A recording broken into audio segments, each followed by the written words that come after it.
Hi, this is Dr. Jose Saldivar with another episode of the Way to College podcast. And, as I've shared before, I couldn't have anticipated where the podcast was going to take me, and certainly couldn't have anticipated the folks that it would bring into my life and just into sort of these different spheres. Yeah, I created the podcast to inform students about educational pathways, professional journeys, reminding students that really the idea of a single pathway is really a myth, right? I think we've all got multiple pathways, or our individual pathways are rarely a straight line. And and along the way, what I've done is I've also created a space where I've invited folks on to not only share their stories, but then to provide resources.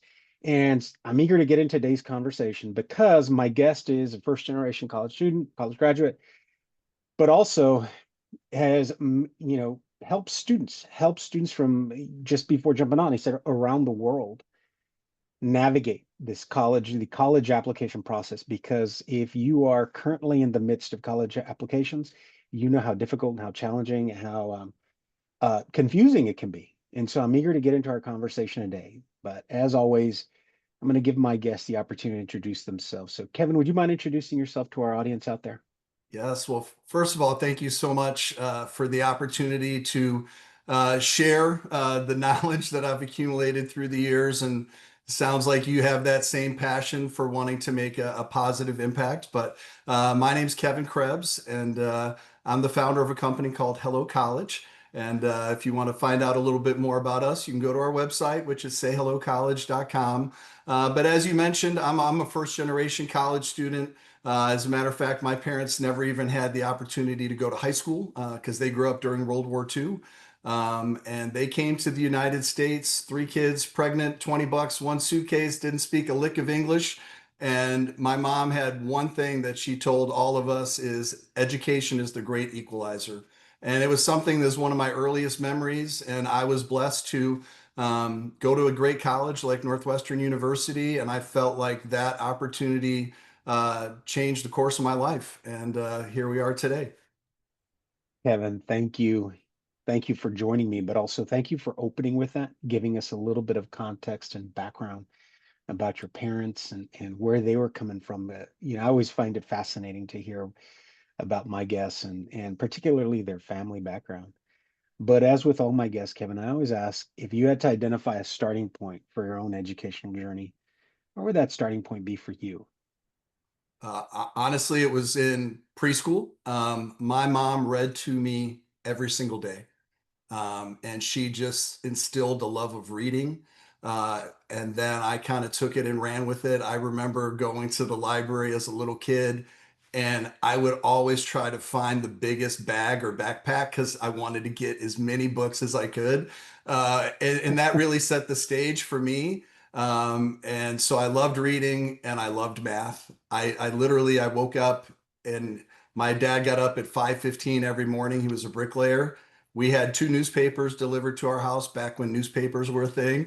And I read two newspapers every day before I went to school. And so I just think it was that love of reading. And then I also liked numbers and math because I was a big baseball, football guy. So I always liked all the stats. And those two things kind of really, I think, gave me a great foundation heading into, very working class school where 90% of us were on free or reduced price lunch. But I had that foundation that unfortunately a lot of my classmates didn't have at a young age.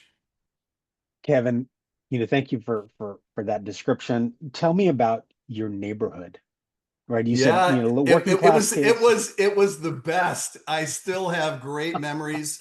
So I grew up in an area on the north side of Chicago called Albany Park. And if you could describe Albany Park, it was a melting pot. We had kids in my elementary school from 54 different countries. All of Wow. us were immigrant kids, refugee kids. One of my favorite memories is, I mean, literally, the guy next door was from Argentina. The guy next door to him was from Honduras. The guy next door was from the Philippines and Poland and India. And so we had all these traditions, all these cultural traditions, all the foods.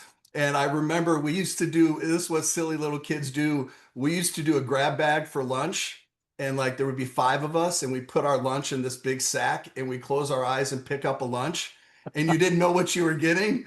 And Yeah. so I remember my buddy Juan Ortiz, I got it, and I was like, Juan, what do I got? He's like, jamon. I'm like, all right, that's ham.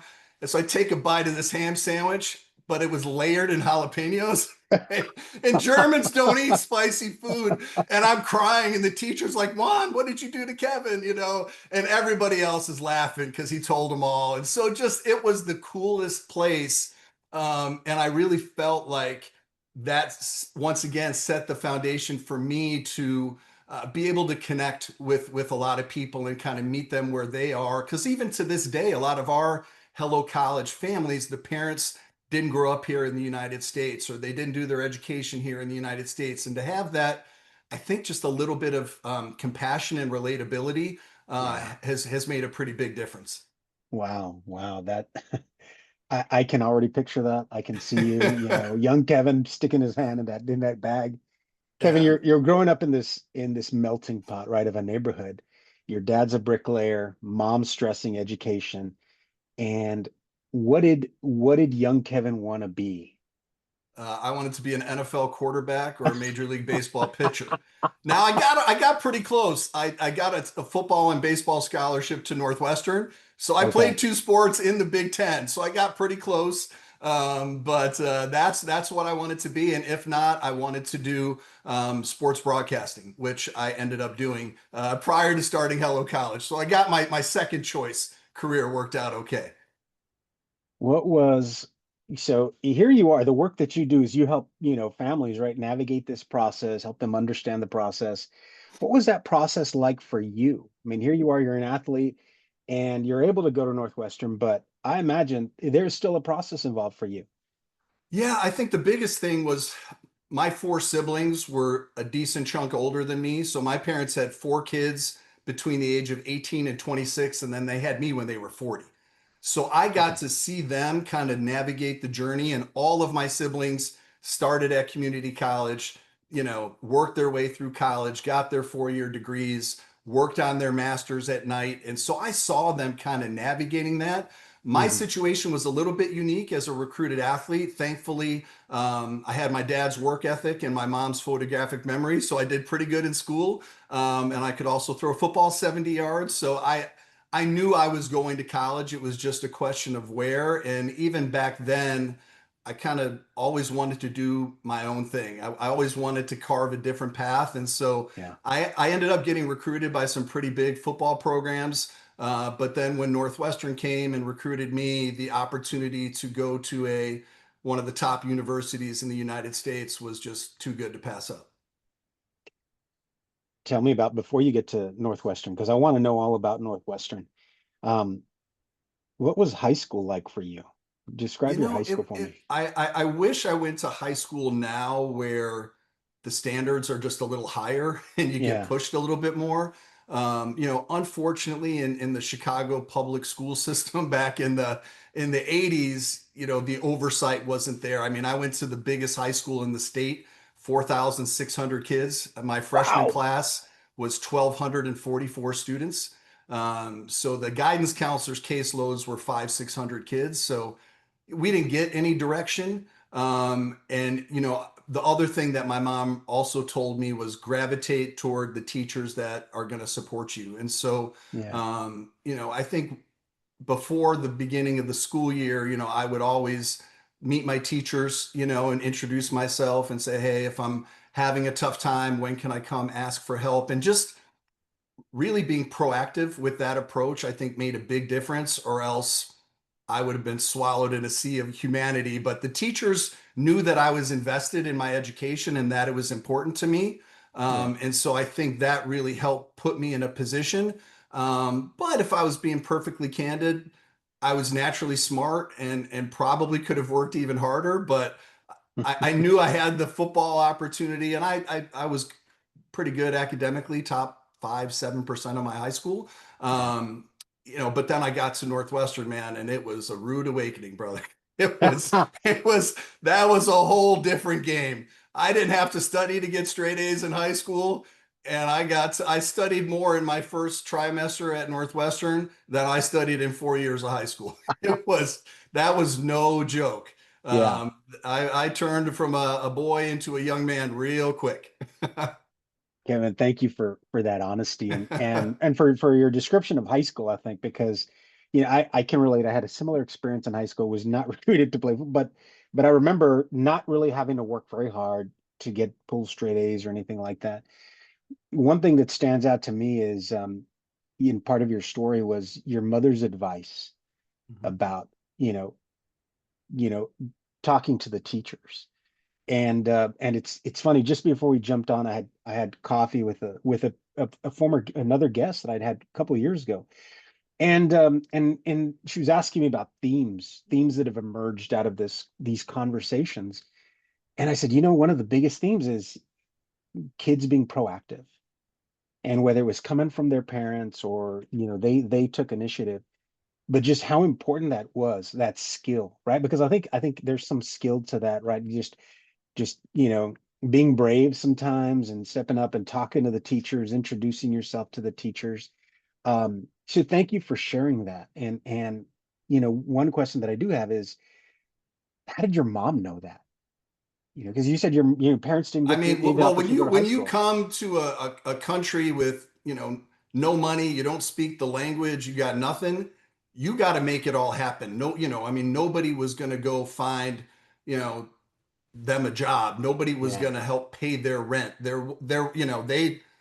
did it. When I have a tough day, when I had a tough day growing up, or when I have a tough day now, I look back and say, okay, did I live in a refugee camp? yeah, No. Did I ever starve, literally starve? No.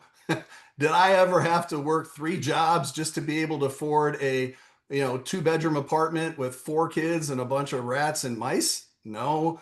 So like, so that checks it pretty quick. yeah, And so I think just that proactive thing, and I'd like to just build on that for a little, because yeah, the challenge now that I see, especially in the years since COVID, that socialization piece, especially, I'm not going to put it all on social media, but the kids don't have that instinct, right? And for this whole process, it's just intimidating to begin with. But yeah, I tell kids all the time, it's okay to ask for help. It's okay to be vulnerable. And you don't know unless you ask. And guess what? Most people are going to help you. And so yeah, that's part of our whole philosophy, not just at Hello College, but it's almost like teaching these kids a mindset to yeah, say, you are in control of your own destiny, yeah, and we're trying to give you the toolbox to be yeah, successful. Because, you know, do we want our kids to go to great schools? Yeah. But I want them to be prepared to be successful when they get there. And whether they're absolutely. starting at a community college or at Northwestern or some place in between, UTSA, whatever, right? It could be anything, but you gotta help give them the toolbox. Yeah, The study skills, the proactive nature, surrounding yourself with good people. These are all lessons that, my parents just taught me from the real world, that I try to help my kids apply to, their educational journey. yeah. I appreciate that. Thank you. And thank you for building on that. So as you said, that first trimester at Northwestern, right, studied more than you'd ever studied. I'm How gonna did have PTSD, brother. I'm gonna have some PTSD moments. There's some long nights, long so how nights. how did you navigate that? How did you get Um, through that? it was just good old fashioned work. Like I Yeah, said, I was naturally pretty smart. I had a photographic memory, which helped, but you have to put in the time. And I think that's the other piece. I think people want instant gratification, yeah, and that's not how the real world works. And then I got to Northwestern, everybody was smart. And 98% of them weren't playing football. So they had all day to study. yeah, I would come home from practice training table and it'd be 7:30 at 8 at night. And then I had to study. yeah. And so I really learned how to be disciplined with time management. Whoop. I knew one of those suckers was going to fall out. Sorry about that. I That's had to okay. be disciplined with my time management. And I just had to put in a lot of work. I remember I took a philosophy class, and I didn't know what philosophy was. The teacher was amazing, and I studied harder for that first, exam. We had three exams. I studied for like 2 weeks. The day before, I studied for like 14 hours. I took the exam. We had the old school blue books, and then I got it back 2 days later, C plus. I was like, what? Yeah. I was stunned. And then it was like, go ask for help. So the Yeah. next day I went to meet the teaching assistant and went through it. And I was like, and he's just like, you got to learn how to frame it a little bit differently. And here's how you would have supported your argument better. And then I was like, next test, B plus, final, A minus, class B. Like, okay. But I learned, some of the foundational skills that some of these kids were coming with out of high school, I didn't have it. And so, Yeah. but I went and asked for help. And I just told myself, like, what would you do? Go ask for Yeah. help. And, and the teaching assistant, I remember he would be there for 2 hours and then he would say, you want to come to the coffee shop with me? I was like, yeah. Just because I wasn't done. I'm like, I still don't Yeah. get it. Help, Yeah. help me, please. Yeah. Wow. You know, y- again, thank you for the honesty because I think, and I think for the young people that listen to this and watch this, I think hearing that reminder and even I share the podcasts with students that I work with, but I think it's also important that they hear it from somebody else because Yeah. I'll say it till I'm blue in the face, right?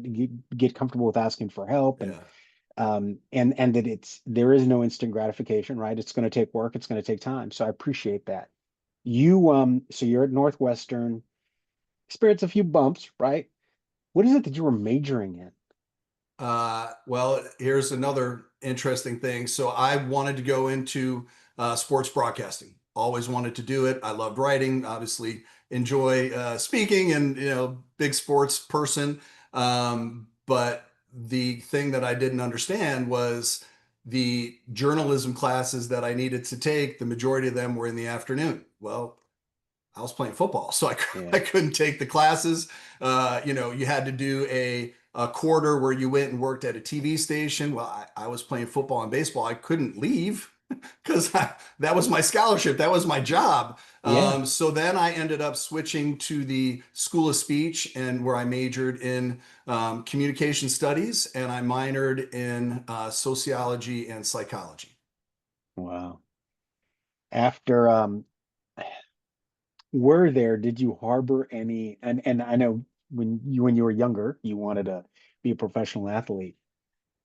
Uh when did you realize you weren't going to be a professional athlete?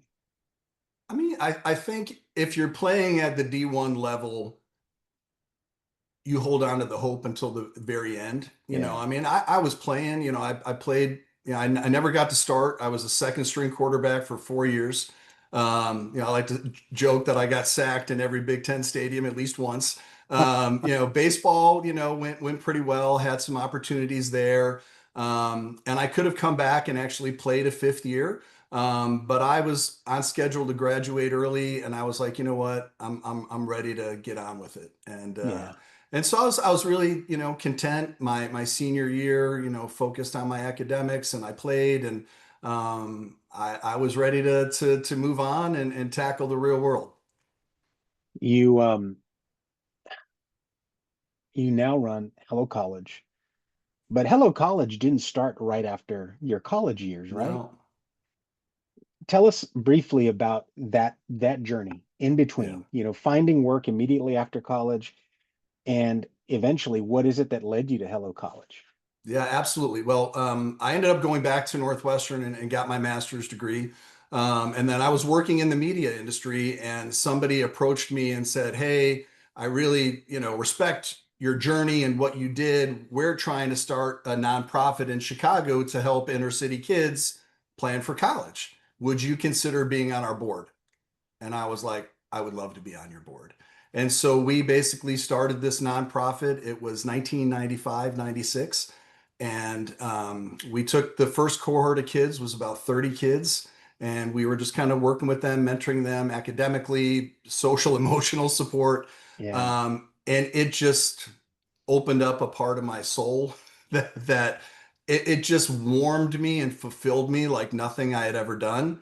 And Yeah. so I, spent my early part of my career, in the media, 15 years, and had a wonderful time. But that nonprofit that I worked with made such an impact on me that when I sold my media company in 2010, everybody's like, what are you going to do next? And I said, there is nothing that I would rather do than to wake up every day and help kids navigate this crazy journey of life. And so I started the business plan and raised a little capital and started from scratch in 2012. And now I've had the pleasure of speaking to hundreds of thousands of families all around the world. And I have an amazing team, 80 plus counselors and tutors and financial aid and scholarship experts. And it's just the biggest blessing that I could ever have bestowed upon me. It's awesome. It is so fun to do what I do every day. I could see the smile right on your face, and how excited you are to talk about this work. And I think some people, I think about my students, and I think they would think, why would you sell a media company?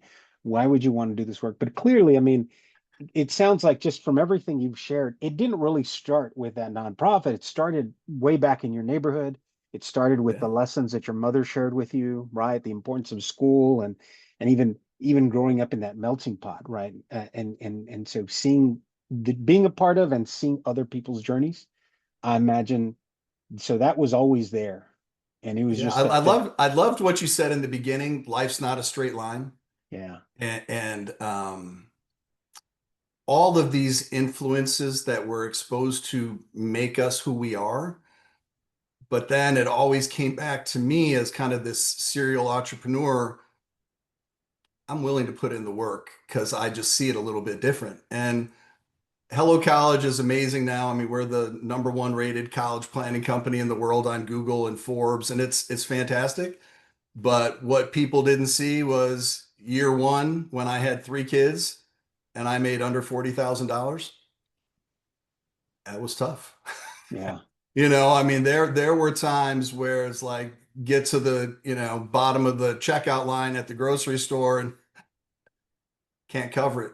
What do we got to put back? I mean, yeah, and this is me at 42 years old with a yeah, master's from Northwestern, but I was steadfast in my belief that it was going to work. It took a while to build, and this is what I think some of the other, toolbox things, right? Like you got to have the resilience. You have to be able to problem solve because everybody acts great when it's all sunshine and rainbows, but the true sign of somebody's character is what do they do when it's not going well, when it gets yeah, tough? And do you fold up shop or do you dig in and fight, and this was something that other people are like, hey, you could go work for somebody else and make all this money. And I was like, no. I was just like, no, man, I'm going to make some sacrifices and I'm going to give it a couple years and then boom, boom, boom. And now here we are. But I remember when my kids were little and times were tight, I had a lot of friends. Most of my friends told me like, dude, like you were doing music videos with Jay-Z and now you're making no money and you're doing this thing. And I was like, it's coming. yeah. And now they're all like, "Oh my God, this is so amazing!" And I'm like, "Uh-huh. Where were you back?" It's like, "Where were you back in 2013, man? When Yeah, times were tight. You were telling me yeah. to run for the hills, but that's not the Krebs DNA." Well, what did you say? No instant gratification, right? No, Yeah, it's work. It's going to be work. but you You know, better you better find something you love doing because you're going to be yeah, working for a long time, And that's part of it too. Is so many kids yeah, are like, "I don't know what I want to do," and I said, "That's okay." yeah, Now we gotta find what you're good at and what you like and where the job opportunities are, and then let's go do some job shadowing. Let's do some informational interviews. And that's part of my joy is I've had this amazing sphere of parents who have invested in my company to support their kids. But now I've got a network of 6,000 parents around the world. You want to talk to a Wow. lawyer? I got 30 of them. You want to Yeah. shadow some doctors? I got 70 of them. You want to talk to somebody in marketing? Great. You want to talk to somebody at ESPN? Cool. Like that's the network that we've built at Hello College. And that's one of the things that I think is unique to us, that we're Yeah. not just going to scrub up your essays and, help you fill out a FAFSA. Yeah. We're going to try to make a positive impact on your life. Kevin, this sounds amazing, right? Congratulations. Thank you. Congratulations on the success, on where you brought your company, right? How you've grown it, but also congratulations on just the commitment, the resilience, um, and believing in yourself and in this dream, right? Congratulations to all of that. No, I appreciate it. I have a corny little saying that I'm actually comfortable being uncomfortable, but I'm not that comfortable being comfortable. It's just one of those things that it's great, but I'm not satisfied. I, Yeah. I want to make a bigger impact. I want to reach more kids, and that's why doing a podcast like this is great. And whether Yeah. it's 5 kids or 5,000, whatever the number is, that's what I wake up. I want to do it every day. I'll be doing a webinar for 700 families tonight. It's just everybody's like spreading the Hello College gospel. I'm like, call it what you will, man. But Yeah. it is something that just brings me a tremendous amount of joy. But then another thing that I think has really helped is just surrounding myself with good people. I have such an amazing staff, and there are a lot of smart people in this world, but the staff that I've brought into Hello College has a common thread. Hmm. They are smart, but they care. They care Yeah. about their kids. This isn't a job. This is a calling. And so when kids know that you're invested in them, they're going to listen. They're Oh, going to put in absolutely. the work. They're going to take your advice. And even if it's constructive feedback, that's not easy to hear because they know that you care about them. And when people ask, like, what's the Hello College difference? Like, a lot of people can help try to get you into a better school or get you into a school that's more affordable, whatever. I go, but the level of investment that we have in each of our kids, it is, we call it the Hello College family, and we keep Mm. in touch with our kids. I mean, I went to one of my students, I went to his wedding last month, and I was like, am I that old? And I was like, yeah, yeah, I am. I still cut the rug out on the dance floor a little bit, but I was a little sore the next morning. But it was a fun party, and but I remember meeting Anthony when he was a 16-year-old high school student that had no idea what he wanted to do, and now he's working at a hospital, and his wife's a nurse, and they just bought their first house, and they're 26, and they got their whole life in front of them, and more importantly, he got through college with no debt, and he's the first one in his family to go all the way. So that was Wow. pretty cool to see. Wow. Wow. That's awesome. That is awesome. So, Kevin, since we have you on, I think, we find ourselves in the midst of the college application season, right? So let's tackle some scenarios. I want to take advantage of your expertise and your experience, but let's also be realistic. Let's think of the families that everybody's gotten a late start. So immediate feedback, immediate advice for families that Uh, are just getting started with applications. Create a week by week schedule. Mm. I mean, there are the early deadlines, which are basically now. And Yeah. then there's a second batch of deadlines, which is in January, which is very manageable. But what people tend to do is they talk about it and they don't follow through. And Yeah. so having a schedule, and then really kind of one of the foundational parts of our program, you have to have the right schools and you got to kind of know the nuances of this process. And so we have a pretty simple acronym. It's called SAFE: social fit, academic fit, financial fit, employment fit. So we look at each of those four areas and say, are we looking at the right schools? Hmm. Where do you want to be? What's the culture? What's the environment? What do you want to study? Can you get in? financial fit. What's the sticker price? Do we get need-based aid? Can we get a merit scholarship? Employment fit. What do I want to do when I come out the other side? Now, okay, now let's have the right mix of schools. Now, what are the requirements? Okay, I got to do the Common App. Okay, great. I've got to write a bunch of essays. Cool. Do I need to take another ACT or SAT? My parents need to help me fill out a FAFSA. So, we just take it in little bite-sized chunks.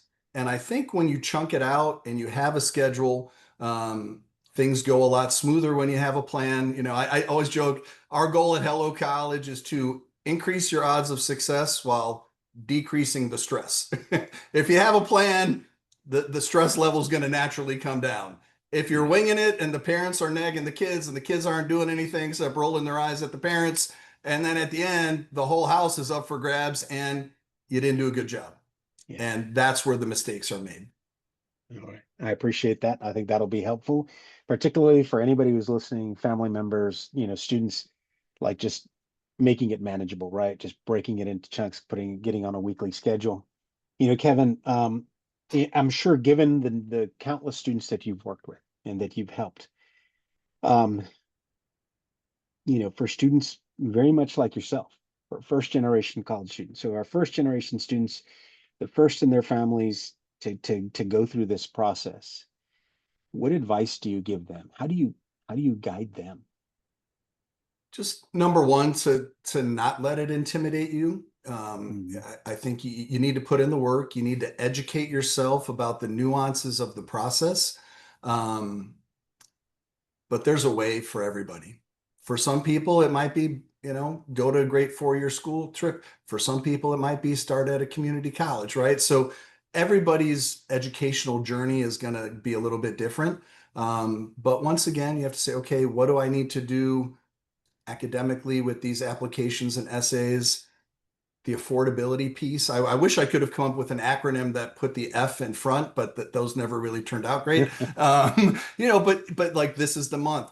Do the yeah. FAFSA. The earlier you get the FAFSA done, you're going to be in a position to get more grants and need-based financial aid. And so, I just think being proactive and knowing that, in life, you're not going to get every job that you interview for.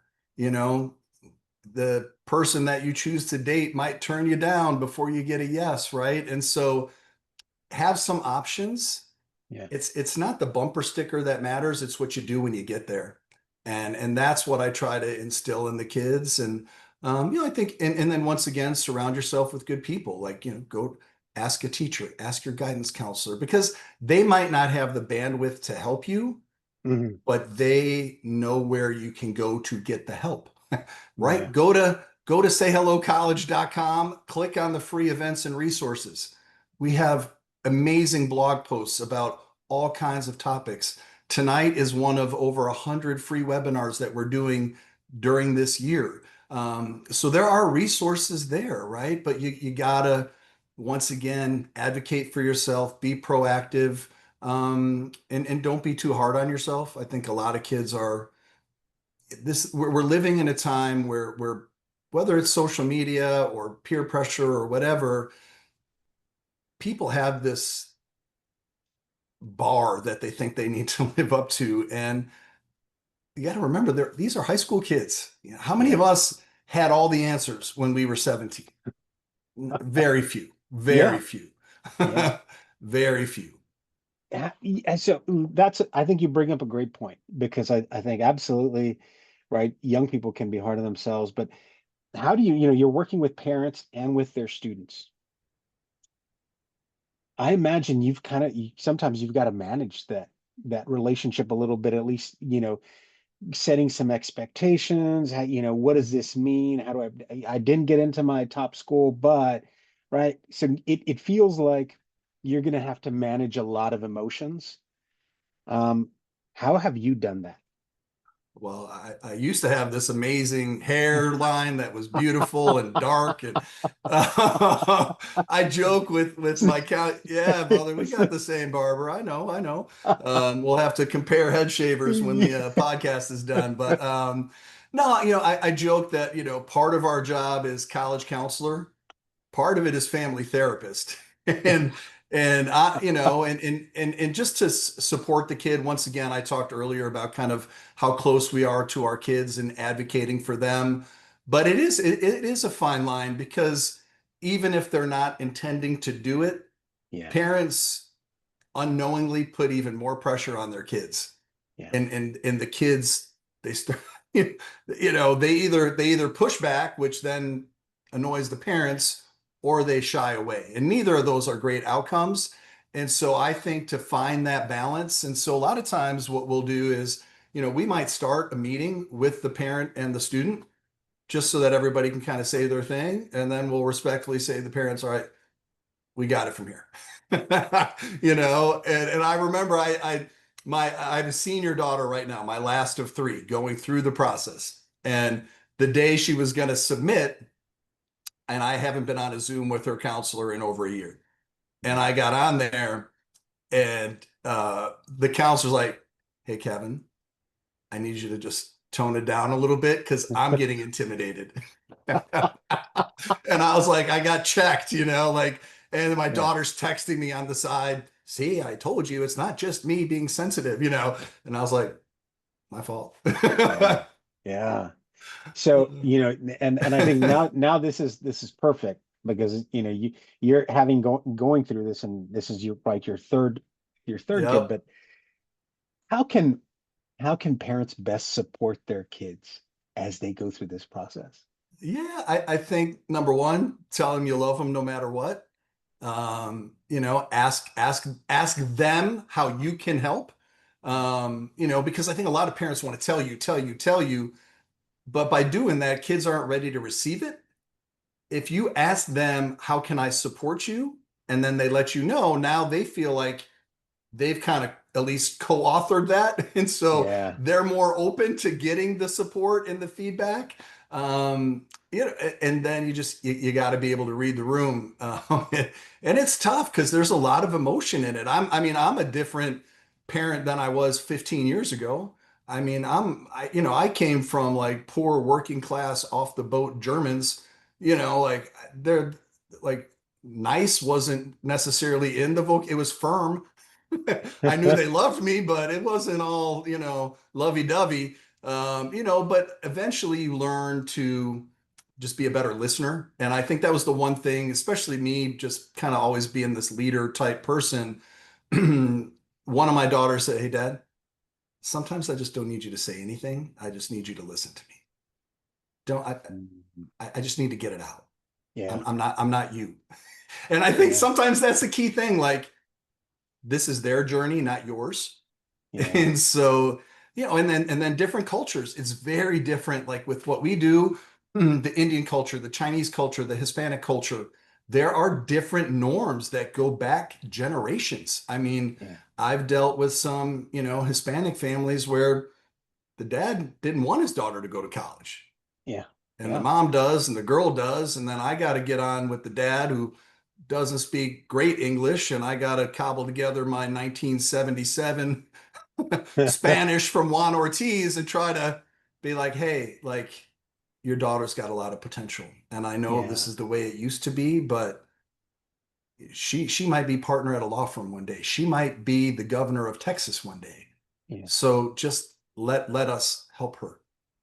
And then I just think that it's just every family is like this little puzzle that you have to put. And even mine, all three of my girls, totally different. And yeah. so each of them had their own personalities, their own interests, their own aspirations. And thankfully they each picked their hello college counselor, and eventually I learned to just zip it. I go on the school visits, and I go to decent restaurants, and eventually I'll write a check for some college somewhere. And Kevin, I appreciate talking about your own experience, because I think sometimes, if a parent hears this, well, he doesn't know, maybe he's detached from the process, but to hear you talk to it, then talk about it as you are in the midst of it, I think I appreciate that. And then talking about how you sort of negotiate and help other parents kind of manage this process. So thank you And for that. it's a fine line because a lot of parents have very unrealistic expectations because they don't know the game. Yeah, And I said, okay, listen, if you're a plumber, I'm paying you to fix my pipes, right? yeah, You are talking to me, so I would hope that you respect my directness and my honesty, yeah, even if it might not be what you want to hear. yeah, And I say that right up front because I'm not going to blow smoke and tell you your kid's going to get into MIT when they have a 3.2 GPA. Like that ain't going to work. yeah, And I'm not going to make your kid write 5 MIT essays if he's got no shot. yeah, I won't let you do that. If you tell me my budget for college is 40 grand a year and you want to go to Michigan and you don't qualify for financial aid, I'm not going to let you apply to Michigan because Michigan is 80 G's. You're not going to straddle your kid with $160,000 in debt just because you want to say that your daughter goes to Michigan or your son goes to like, and it all goes back to that SAFE acronym. I always say, especially on the budget side, if the budget doesn't fit, don't submit. yeah, Like we're not submitting. No, because people make foolish decisions.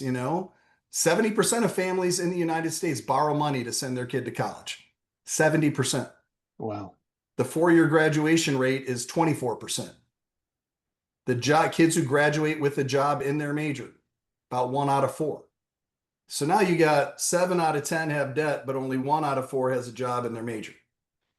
So the whole dynamic of college, and that was honestly the impetus for me starting this company, was like in no other society could you take the industry as a whole and see outcomes that were that bad, and people go, I want that, and I'm like, you want a bunch of debt and you want your kid to graduate in 5 years and come home and live in the same bedroom that they were in high school? I don't want that. yeah, I love my kids, but I want to go visit them. I don't, I'm yeah, going to take them out to dinner and go home, and I want yeah. to take a vacation without them. Well, and thank you, I think, for sharing that, right? That realization, the reality of it, right? And again, talking about the things that maybe parents aren't aware of, and or having the conversations that maybe parents don't want to have, um, and maybe don't want to have with their child. So thank you for all of that. You know, myths. Tell me about, are there any common myths? Because I think if you're around this, if you're around college admissions, if you're around the college application process, you hear all kinds of things. And I know certainly I've spoken with parents that, well, I saw on this that this, on TikTok that I should be doing this, and I've seen this.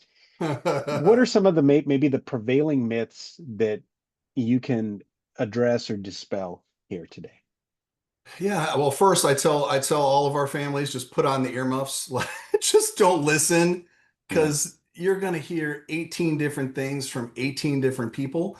Um, you know, this whole industry is very challenging because it's not black and white. There's a lot of gray, there's a lot of nuance. And so you really have to look at it from your own individual situation because Northwestern, where I went, is $100,000 a year.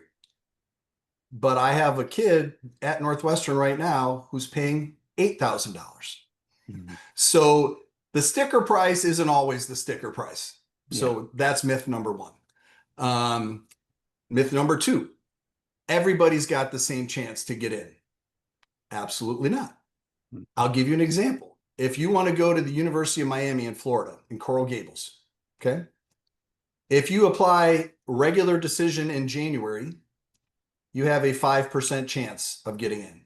5%. If you apply early decision November 1st and say you're my number one school, 50% chance. And so Georgetown University, all right, couple years ago, I get some data from their admissions team.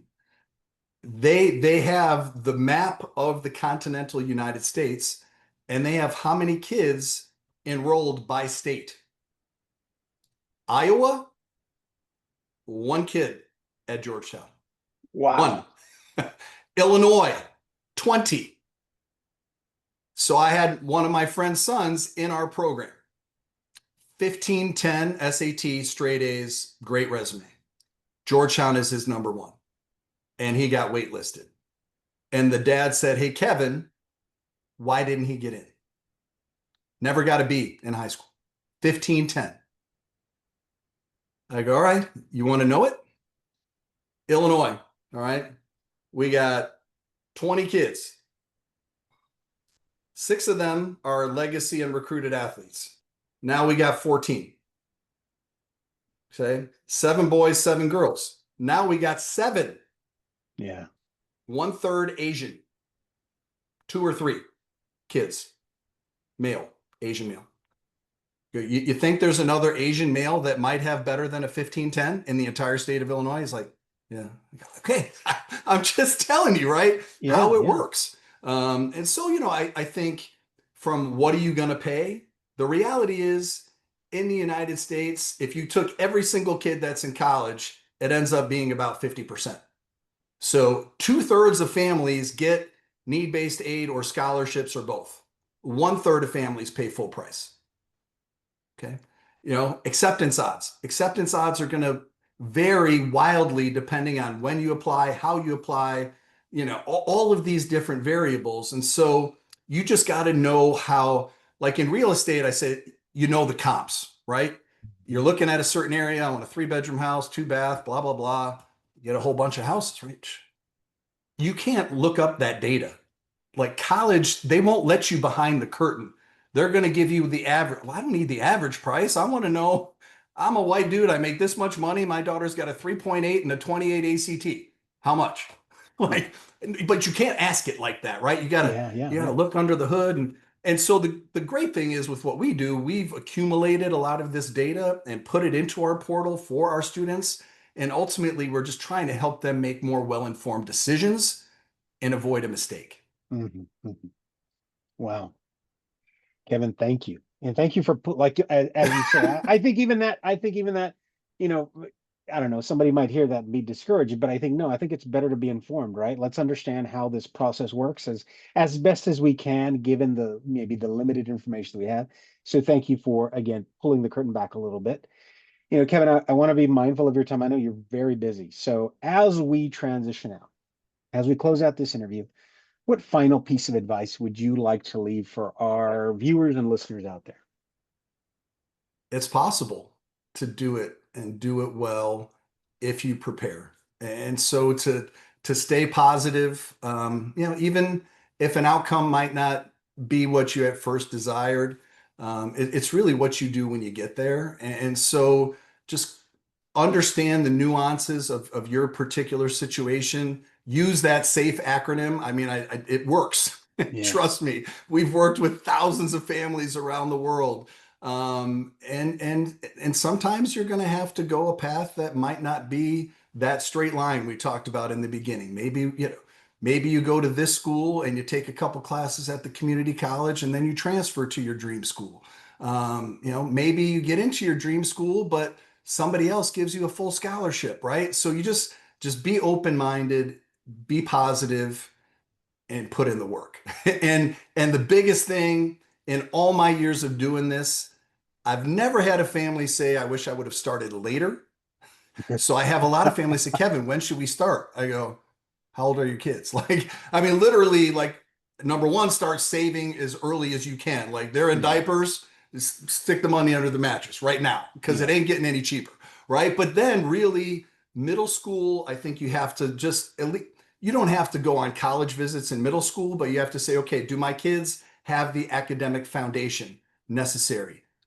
Because once they get to high school, you're almost cooked, like you have so I think kids getting that better academic foundation earlier is going to help them be more successful when they get to high school. And then in high school, pick the right level of classes, Mhm. get involved in the right extracurriculars, and just be proactive and believe in yourself and dream and chart your course.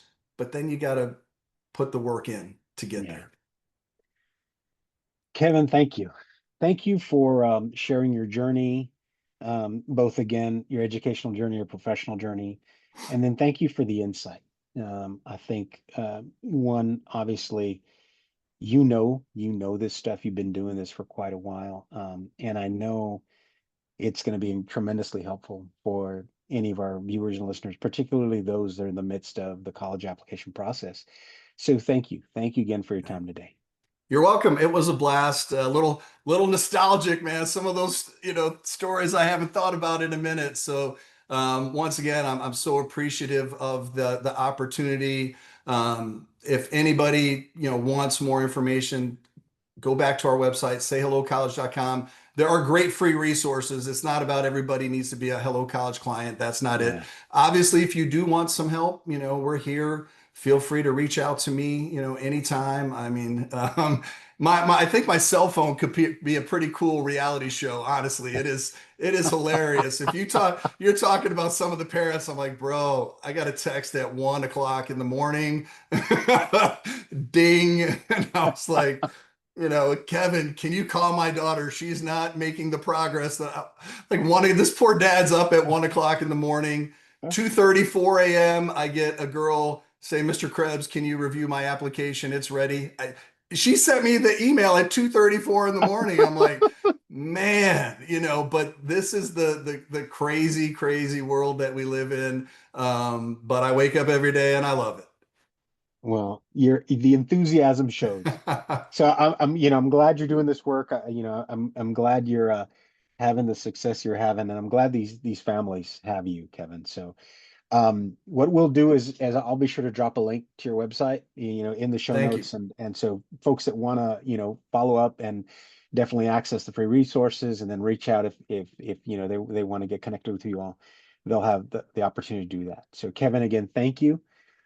This concludes another episode of the Way to College podcast. Thank you to my guests. Thank you to our listeners and viewers out there. A reminder, please share the podcast with one other person. I'd appreciate it. And we'll talk again soon. Bye bye.